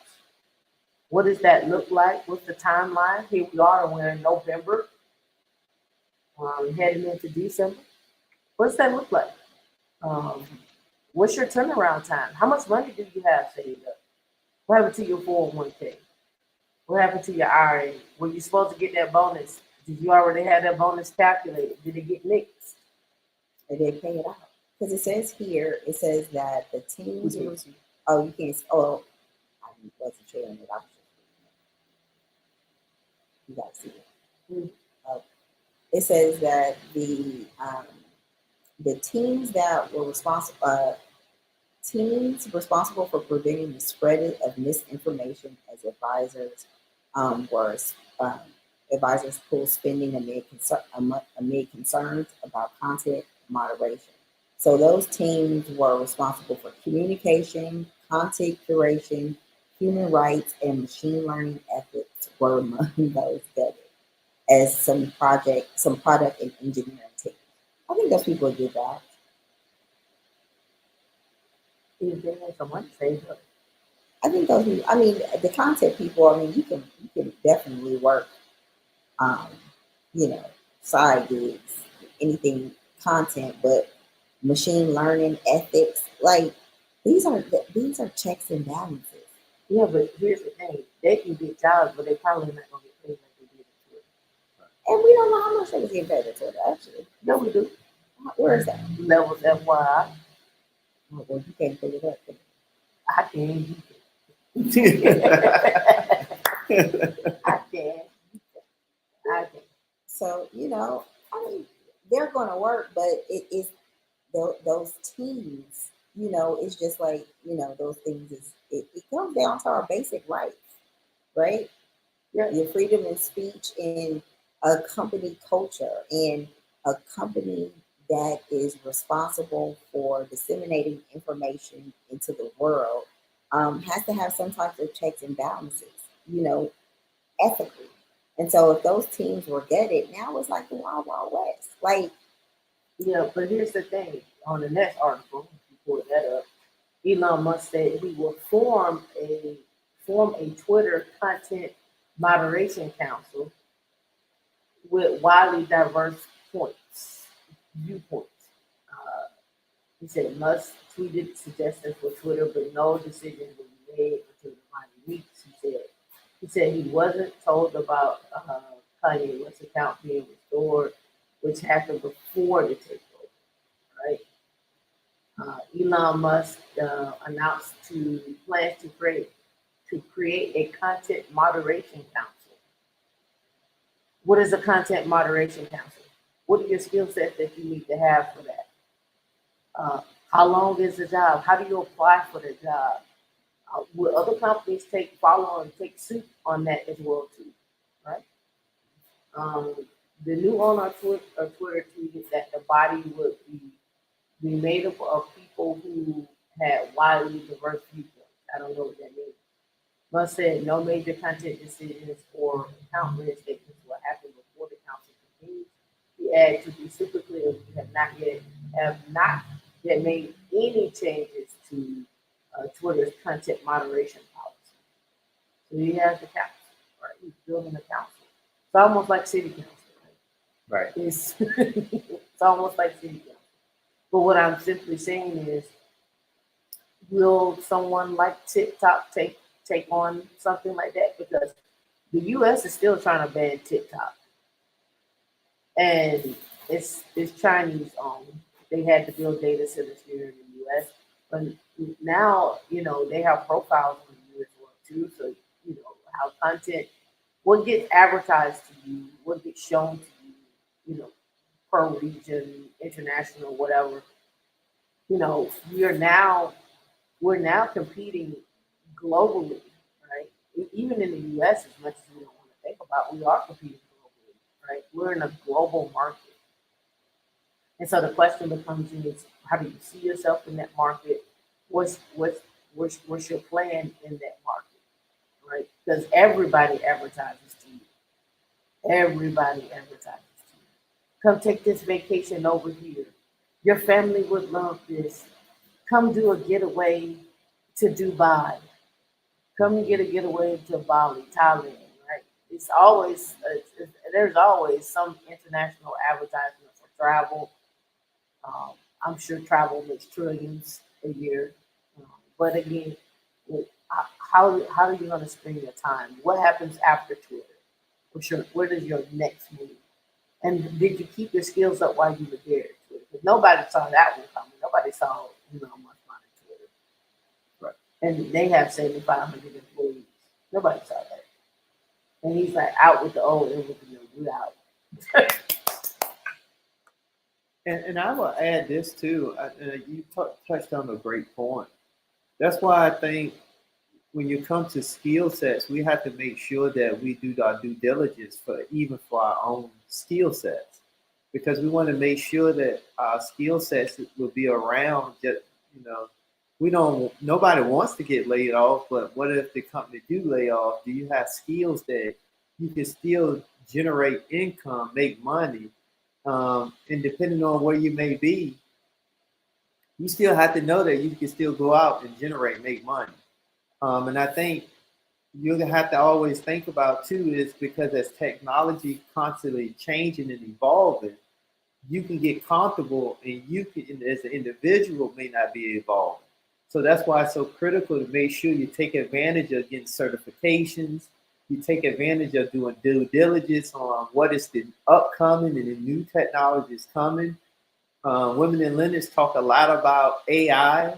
So it's some skill sets that's we know is up and coming. A lot of stuff is in new innovative technology. Then some stuff is coming to a little bit more steady state. The question is, where do we fall in with our skill sets to either take advantage of the upcoming innovative technologies or be able to continue to go through the more mature technologies, but look and see how we can marry that skill set into something that's more a little bit more relevant. Correct. Now, I just brought. I saw this earlier this week about more pay transparency. You know, so New York passed where they're saying, hey, the more transparency, the better. How New York job seekers are. How New York job seekers say visible pay ranges will help them, right? So with these visible ranges, are we going to see a decline in pay? Are we going to see some low ball on some pay here, right? I do think that's going to change. I do think we're going to see some lower. I don't want to say pay grades, but pay ranges. I'm gonna put article up. Ash Ramirez has a lot of experience discussing pay equity in the workforce, but when it comes to discussing their own salary expectations for their future boss, they still uncomfortable with the way things usually go. Ramirez is 28, is a diversity, equity, and inclusion professional in New York City, and has been looking for a new job since they were laid off in June. So now the question is, what skills does that person have? Interviews tend to go something like this. The hiring manager will ask, what are your salary expectations? The one that's going to pay you. Ramirez, using a common negotiation tactic, avoids being the first to put out a number on the table and asks what company has budgeted for the role. Yet time and time again, the hiring managers find a way to turn the question back on them. There's always that it makes me really uncomfortable. They love doing that. The one thing they can say is, well, we don't want to discuss that right now. If you send us over your resume and then let's schedule a time to talk, and then you go schedule a time to talk, and then you send over the resume and you're like, yeah, my minimum is 450, and they're like, oh, this job only pays 180. You could have said that before you even sit there, before we even had that discussion. You just want to see, right? And here's the thing you got to be careful with that too, right? You have to be careful with sending your resume over to people because I found that people would take your resume and put somebody else's name on it. Right? Wow. So you have to be, and that has been happening. Where people will send over their resume and people will take that resume and put somebody else's name on it, dress it up, put somebody else's name on it. Now here's the thing. Who's checking the references? Because sometimes people are not checking references. We just had this conversation last week, right? About something like who checked this person's references? No, that nobody checked their references. They came over through a referral. Well, when you check the references, they're not checking background. Right? So they may not be checking references, they may not be checking backgrounds, and you sent over your resume with all these skills and they're going to interview the person. They may have some similar skills, possibly. Not as many, but now that person is you. And they got in the door on the strength of what your capabilities were, right? So you have to be careful with that as well, too. Let's get back to it. It also says it makes it really uncomfortable when we're said to CNBC. I want to make sure I'm advocating for myself and that there's equity in the process of hiring. Ramirez is well aware of the biases stacked against him because of their identity. I am trans. Them. Because of their identity. Oh, I said, oh, I'm somewhere else. Oh, yes, I know you are. Against them and their identity. Yeah. I mean, This is why you. all right. This is why I like being in it. I am trans, I am non-binary, and I'm Latin. Is that supposed to be Latin? I've never heard of it. Latin. I don't know what that means. Is it that, like, I'm I don't either, know. Is that a hybrid? I guess it's like I'm both. Peter invested.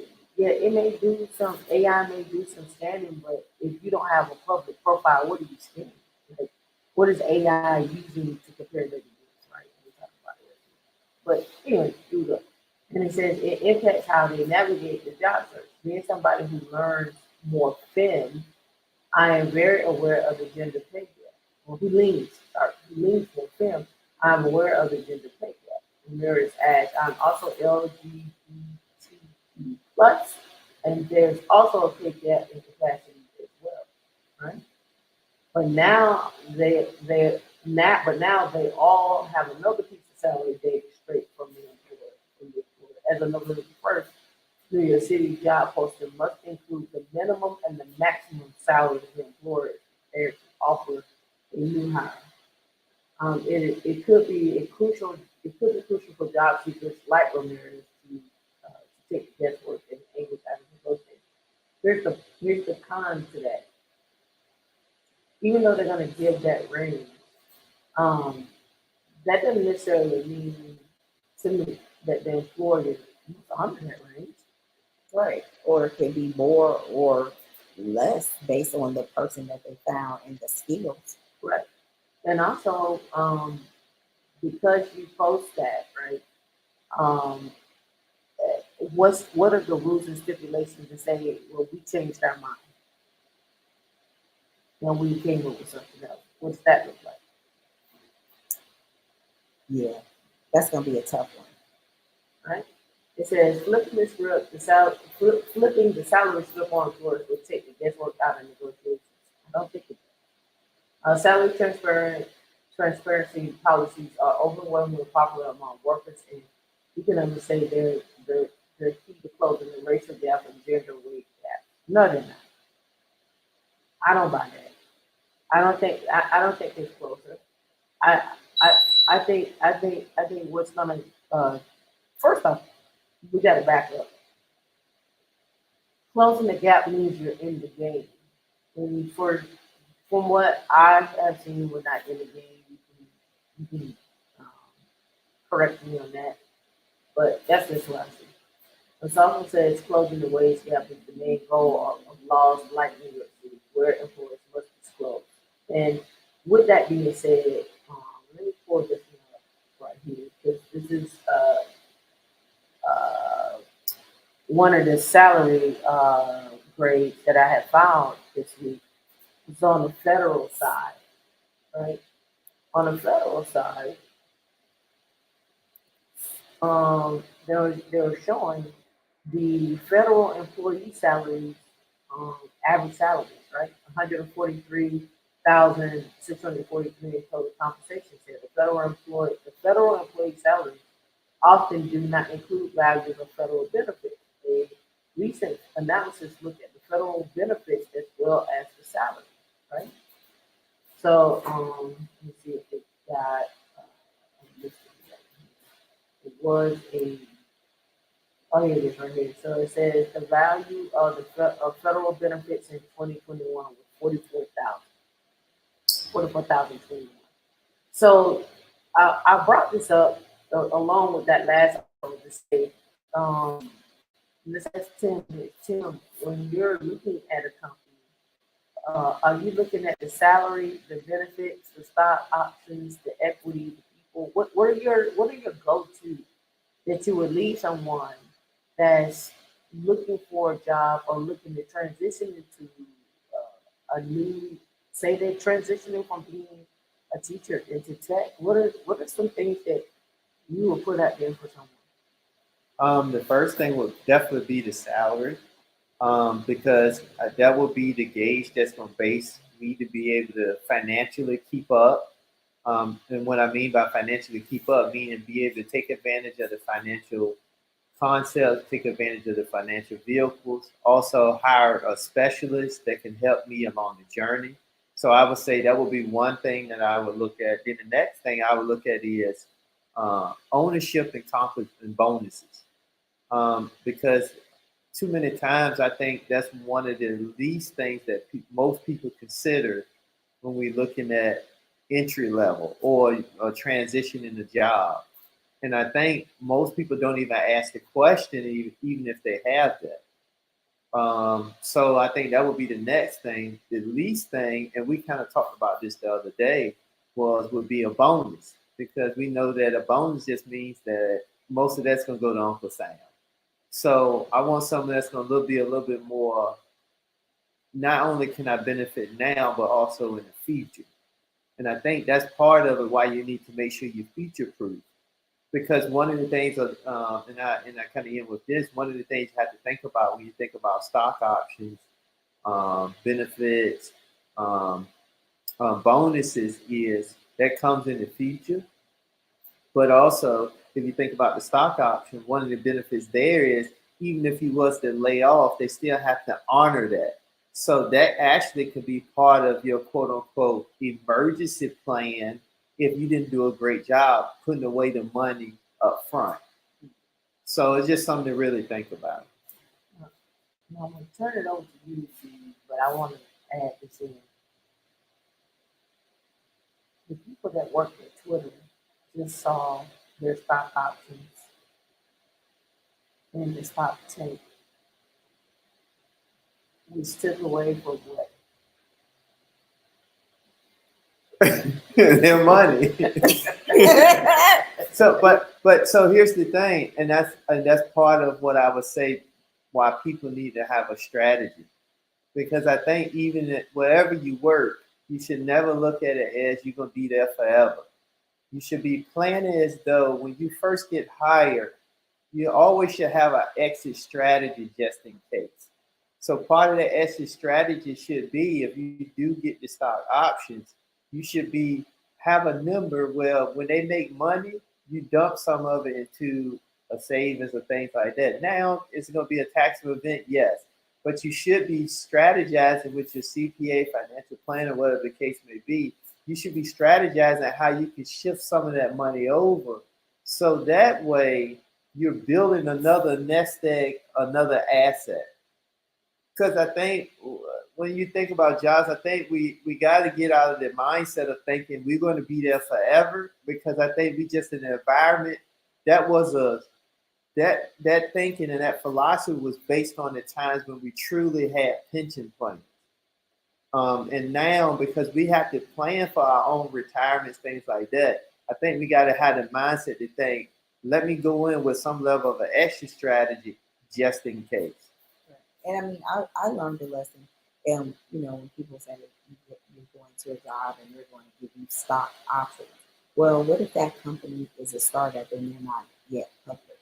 That's another conversation. You're not getting stock, you're getting common stock, Right. and, like I said, you always need to read your paperwork, because with those stocks, if you leave the company, the company wants the first right of refusal to buy those stocks back, because they haven't came into fruition. It's another word I want to use that, but it's nothing really. It's you're vesting into stock options, so when they do go public, you can get your stock. So definitely have to look at those things. And also, I want to point out, even with your bonus, is that bonus a one lump sum, or they're paying you that bonus out vested? I use vested. It was another something else I wanted to use, Michael Jenkins. But also with those bonuses, is it one lump sum? Is it split? Or you get it twice a year, every quarter? Or if you leave the company within 6 months, you forfeit the remaining balance of that bonus. There's so many things at play. So all these things, they really sound good, but if you are not getting them now or within the next 3 months or the next 6 months, and they're guaranteed for you to walk away from the table with them, then it's what I call a dish meat sandwich. So, with that being said, what do y'all think the number one place right now and going on that came out was That's the best place to live. A form you don't cheat, you do good cheating. Cheat them out. Cheat. Well, one being you mentioned it earlier in the stream. And one of those places being it has to be somewhere. If we talk about here in the U.S., it definitely has to be somewhere where they don't have you have a minimum tax burden. That would be the first thing to consider.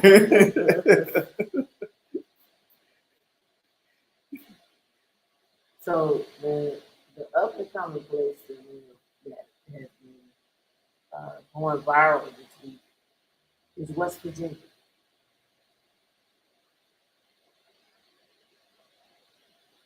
Good old West Virginia.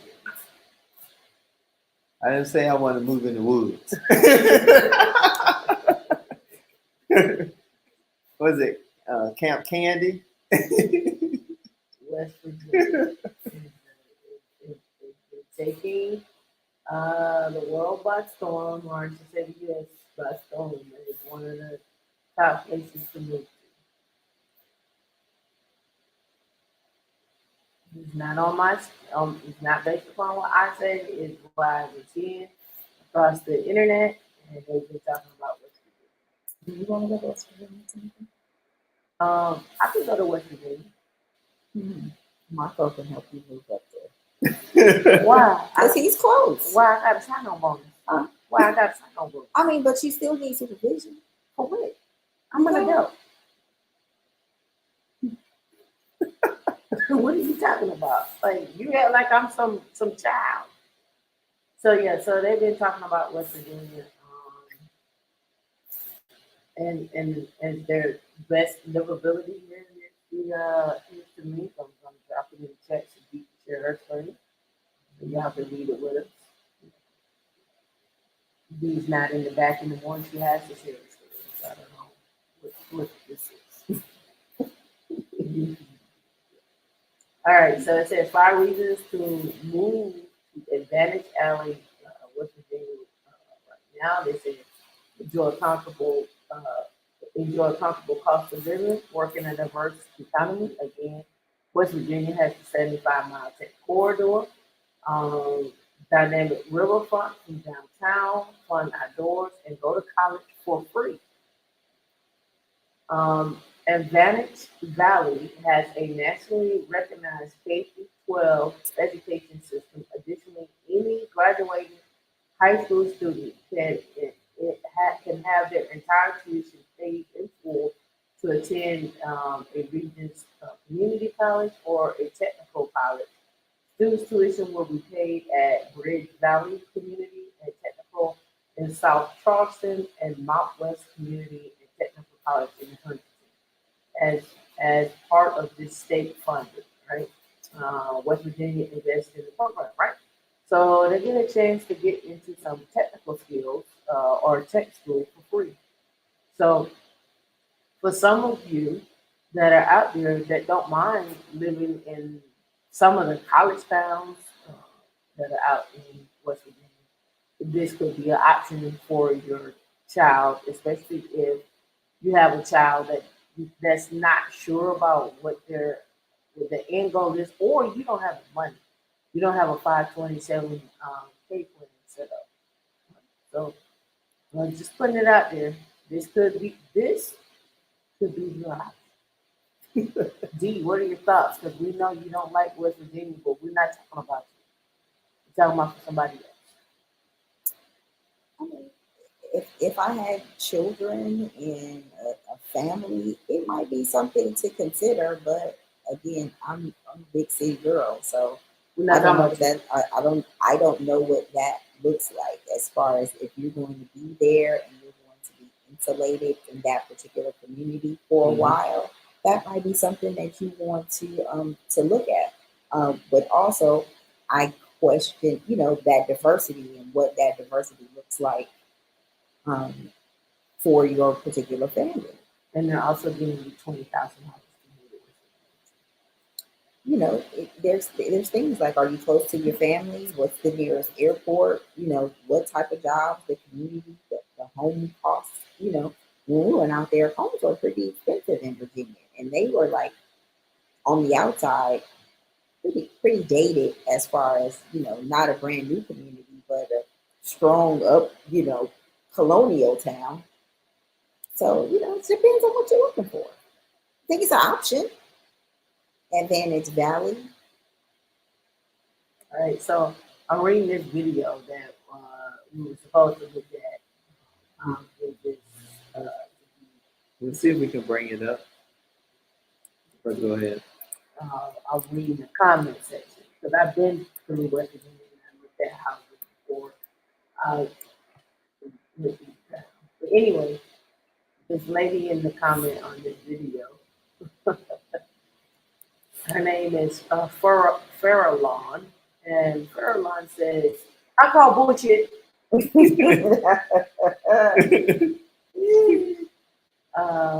see. I don't know if it's gonna play or not, but you don't have to get the play. We just go to the comments. It's fine. She is like the fifth one. I'm waiting for it. It's 1,500 comments on it. But anyway, she says, "I call bullshit. We moved to West Virginia about 8 years ago after my husband got out of the Air Force. You aren't going to here we go. You aren't going to find a house in a house 200K worth living in. I'm currently house hunting, and the market is crap." And this was 3 hours ago. She posted this. "Morgantown prices are awful. Maybe if you go way south or super deep into the center. To live anywhere decent, you're going to pay. West Virginia has a high rate of suicide due to jobs not paying well. You can't get assistance here unless you're already under the bridge. The school system is awful, and there is so little diversity." You think? The COL is low here because paychecks cost a living. It's low here because paychecks are low here. I know you young people working 2 jobs to support a small family, still barely get by. The majority of the people here are poor and don't earn a living wage. Let's not even get started on the fact that the water here is toxic. The rivers are polluted to hell with cyanobacteria and millions of other toxins. The fish aren't safe for human consumption out of any of the rivers. People don't eat what they catch. They just did 30% increase on the water in my area for the water that isn't safe to drink. The birth rates here are way down. Fertility is a pretty big issue here. West Virginia has the worst state for fertility issues. You can't convince me the fertility issues are not linked to the environment here. That was her take on it. So, right here, Farallon, right there. It's like it is the Appalachia. Yeah, so that's her take on it, right? Like I said, when you decide to make a decision to move, or when you decide to make a decision to, because when you move, let's be clear, you're making an investment into that environment. No matter how you slice it, the investment into the environment is you're paying a rent, or you're buying a house. You're actually going to this grocery store. You're buying groceries. You're spending money on food. You're in the local economy. You are doing things. And so, is this a place where you want to spend your money? Is this a place where you want to invest? Because that's what really that is. Pure Blood, who posted 4 hours ago, said now that it's getting sketchy in well-populated areas, people are seeking safety. We don't want you. After a lifetime of being ridiculed and ostracized, y'all can stay the hell away. You'll be just fine without you. I believe it. I believe them. Right. So we hit our 205 mark. And what I want to leave with before we get out of here is understanding what your financial options are is important, but also understanding and keeping tabs, because I do it. I've done it a lot. You'll leave one job, you'll have 401ks, it's one job, two jobs, three jobs. They're just sitting there doing whatever they do. You hadn't checked on them. Sitting. Yeah. And And so what I want to say to you all is make sure that you're whatever money you have, you're making the best use out of it. But also start looking at, should you have a financial planner? Should you have a CPA? Should you be looking at an enrolled agent? Knowing what the differences are, utilizing the 401k options that you do have. Call them up, talk to them. It's free. Don't sit by and just like, I just keep investing money, but you haven't made an investment into finding out, is this the best option for you? What is your financial plan? Do you have one? Have you created one? Have you created a learning plan as well too? How are you going to stay relevant? Even if you're not working for someone, you at least need to know what to sell to someone. You need to know what to market to someone. You need to know what people are doing and what are they looking for. So you don't always have to go out here and create a business. You don't always have to go work for somebody. You can always go buy a company. I just want to give y'all some different ideas and thoughts on, even if you do those things, you still should have somebody financially savvy to help you not get robbed. So I will turn it over to you. I'm always going to say to start now and start where you're at. If you don't make a whole lot of money, $5 from fractionals, there's a lot of opportunities for you to start off small. If you don't make a lot of money, also start looking at your debt. You'll be in charge of your own destiny. If you don't know how much you're putting out every month, start a spreadsheet. Start reading an article a month about financing and building. See what your finances look like right now, and make a plan. Commit to making a plan in order to getting that corrected, or to know if you're on the right track and what that looks like, and making some goals on to where you want to go next. What that looks like. How about you, Tim? And for me, I would say the key thing is that make sure you execute. Make sure you take advantage of the information that's shared today, and then go do something different. It don't matter if you just took 30 minutes and you research and you start looking at a CPA, you really hone in on the different types of specialists in the financial space. Just do something different and move the ball forward as it relates to you just having a better understanding, and then execute. It could be like Dee stated, it could be a couple dollars here, a couple dollars there. The amount is not really the most important thing starting out. It's the fact that you move the ball forward by doing something after you became aware of it. So I say just continue to do that. You're good enough. The great thing is it doesn't matter about your background, where you come from. That's the beautiful thing about when you start to work on your finances. It's not about any of that. It's just a matter of, now are you willing to go through, do the work, execute, so you can have the outcome that you're looking for. Anything else before we get out of here? Have a great day. Go out there and be great. Sounds so political. Did it? Yes, it did. Have a great day. Come out to you. Make that money. Don't let that money make you. This is why they should have never gave y'all no sound effects. So I want to end on this. I want to say, hey, to you all, but get out there and now I don't want to say live your best life, but live the best financially planned life, and then get a little wild. Other than that, we'll see y'all later. Y'all have a good day. And enjoy life. And oh yeah, be healthy. Have a good one.